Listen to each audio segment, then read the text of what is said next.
Assalamualaikum warahmatullahi wabarakatuh.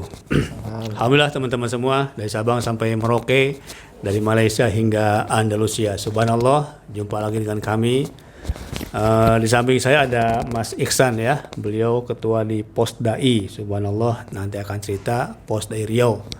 Bagaimana pengalaman beliau mengirim dai-dai ke pedalaman. Apa kabar Mas Iksan? Alhamdulillah, sehat. Alhamdulillah ya. Beliau akan cerita bagaimana mengelola para dai, kemudian mengirim ke pedalaman, ya kan? Ya. Yang terakhir dikirim ke Rupat ya? Pulau Rupat. Oke, boleh silakan perkenalan dan ceritanya, Mas. Baik, Assalamualaikum warahmatullahi wabarakatuh. Nama saya Muhammad Ihsan Taufik. Aslinya orang Medan, Ustaz. Oh, orang Medan. Iya, Ras. Apa warganya? Tapi ibu yang Ibu. Yang Mandailing, Ritonga. Jadi, kalau bapak Jawa. Jawa, oke. Baik, kami amanahnya sekarang di Pos Dai Riau, yang mana Pos Dai Riau itu fokus pada pembinaan, pendampingan dai-dai pedalaman dan pembinaan masyarakat pedalaman. Masya Allah. Sehingga salah satu bentuk program kita mengirim dai atau mendampingi dai yang sudah ada di tempatan itu gitu. Contoh misalnya kayak di Pulau Rupat sendiri, selama ini kan dai-dai itu sudah ada sebenarnya Ustaz. Kita juga sudah kenal dengan dai-dai tempatan itu di Pulau Rupat itu. Cuman sejauh ini masih pada tahap ngisi khotib Jumat saja gitu. Ada taklim gitu kan, belum terorganisir. Maka kehadiran kita ke sana untuk pendampingan dai-dai ini. Bagaimana dakwah mereka bisa lebih luas lagi, lebih banyak lagi orang-orang yang merasakan manfaat dari dakwah mereka itu. Sehingga kita dampingilah mereka untuk yang pertama pembuatan yayasan, kemudian setelah itu pembuatan TK Islam, yang mana TK Islam di Rupat Utara ini sendiri menjadi TK Islam satu-satunya, pertama dan satu-satunya di Rupat Utara. Nah itulah. Hari gini masih ada tuh ya orang belum ngerti TK Islam ya? Jadi selama ini TK itu masih TK umum dan swasta, karena juga kan memang di Rupat itu Muslim kita minoritas. Sehingga ketika tahun pertama berdiri TK itu langsung muridnya itu 68 orang saat. Rupat berapa jam dari Pekanbaru? Ke Dumai dulu saat. Dumai dulu ya. Kalau kita lewat tol kan 2 jam sampai 3 jam sekarang. Kemudian kita nyebrang lewat Roro, naik kapal Roro, nyebrang dari Dumai ke Rupat Selatan. Rupat Selatan, baru kemudian jalan lagi ke Rupat Utara sekitar 3 jam. 3 jam lagi. Masya Allah. Total perjalanan dari Pekanbaru berarti ada 5 sampai 6 jam. 5-6 jam. Oke teman-teman ya, dari Pekanbaru ke Dumai. Dumai ini dekat ke perbatasan Malaysia juga kan, ke Malaka. Ya, kemudian satu pulau lagi tambahan berarti kan, nyebrang lagi sampai ke Pulau Rupat yang ternyata masih minoritas Muslim di sana. Maka teman saya ini subhanallah berjuang bagaimana Islam tersebar sampai ke Pulau Rupat ya, alhamdulillah. Benar. Kesan dari warga sana gimana Mas? Ya, menariknya masyarakat di sana cukup antusias dengan dakwah kita. Karena kan dakwah kita kan konsepnya rahmatan lil alamin ya. Betul.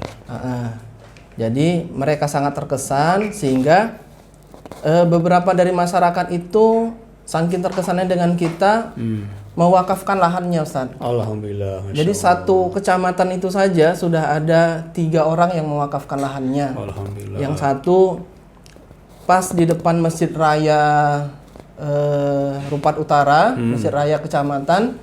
Di depan itu ada seluas sekitar 1.600 meter. Kemudian yang masuk ke desa dikit, Sukadamai, itu ada 0,5 hektar. Betul. Yang 0,5 hektar itu lagi kita hajatkan untuk bangun pusat pembinaan mu'alaf, pesantren pusat pembinaan mu'alaf. Kemudian di sebelahnya masih di desa Sukadamai, ada juga yang mewakafkan lahan gambut 1 hektar. Masya Allah. Inilah lagi diikhtiarkan untuk pembuatan tambak udang. Walaupun ya pendanaannya masih masih mencari-cari nih San. Nanti kita ini telepon teman-teman di YouTube ini. Ya kan? Banyak teman-teman saya pengusaha ya kan, mungkin yang di Amerika, yang di Perancis silakan nonton ya kan. Mudah-mudahan tergerak ya kan. Amin. Daripada udangnya ditenggelamkan. Karena memang hajatannya kita tambak udang ini kan Pulau Rupat ini memang termasuk yang penghasil tambak udang yang bagus Ustaz, hasilnya di Riau ini. Bahkan yang tambak udang Bengkalis kalah katanya hasilnya dengan yang di Pulau Rupat. Artinya potensinya besar, dan menariknya tambak udang yang mau dibangun ini diperuntukkan 100% untuk operasional dakwah Ustaz. Masya Allah. Jadi keuntungannya itu memang murni untuk dakwah. Alhamdulillah. Begitu. Akadnya begitu ya? Akadnya begitu Ustaz. Karena kita juga bangunnya di lahan wakaf kan, bukan lahan ini kan, lahan wakaf yang diwakafkan oleh masyarakat. Jadi kita bangun itu 100% insya Allah untuk gerakan dakwah kita khususnya minimal di Riau ini. Nanti bisa menyebar jauh lebih luas dari itu. Gitu. Ya alhamdulillah, saya kemarin baru ke Bengkalis ya kan. Bengkalis memang sempat tuh ada, apakah kita mau ke Pulau Rupat? Dari Bengkalis kan belum kesampaian. Nah alhamdulillah dapat tamu yang dapat cerita di Pulau Rupat. Insya Allah nanti kapan-kapan pun saya akan sampai ke Rupat. Amin, insya Allah. Dan tadi teman-teman semua ada potensi bisnis akhirat ya kan, bagaimana memanfaatkan lahan wakaf. Jadi wakaf ini tak boleh dijual, tak boleh diwariskan, tak boleh dihibahkan, sudah wakaf. Sampai kapan? Sampai kiamat, milik Allah dan Rasulnya. Nah ini sebetulnya lambang cinta abadi.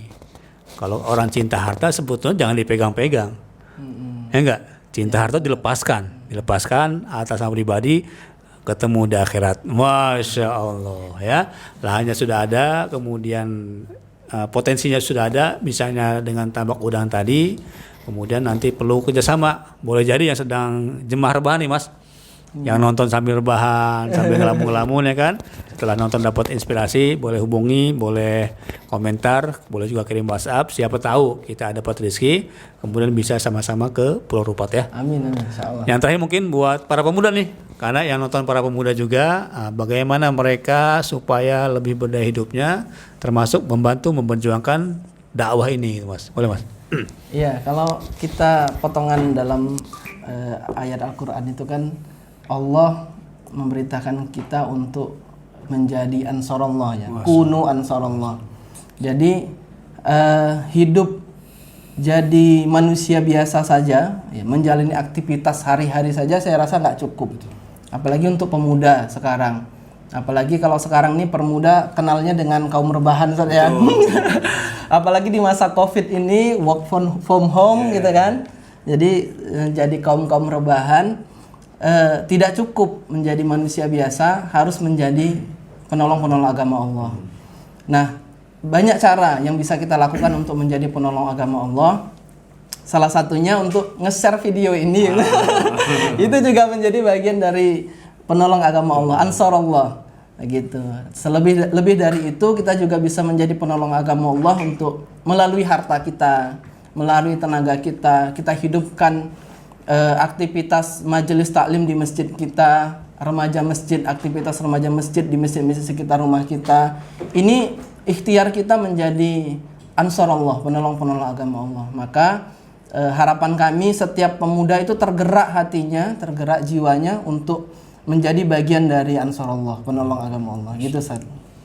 Ya, jadi alhamdulillah obrolan singkat kita kali ini semoga bermanfaat. Amin. Dan tak lupa jadilah pemuda yang penggerak. Bukan pemuda rebahan, nonton-nonton, komen-komen, tetapi penggerak. Yang tergerak hatinya, boleh jumpa, boleh ketemu, kita akan diskusi bagaimana mendapatkan kehidupan lebih bahagia, lebih sukses dunia dan akhirat. Terima kasih Mas Iksan atas waktunya. Sama-sama, dan juga tim ya. Dan ditunggu channel YouTube-nya. Nanti saya bantu juga promosikan di sini ya kan. Sekarang karena sedang proses ya. Proses nanti kita kasih komentar dan di deskripsi akan ditulis alamat YouTube-nya. Jika video ini bermanfaat, silakan klik like dan share.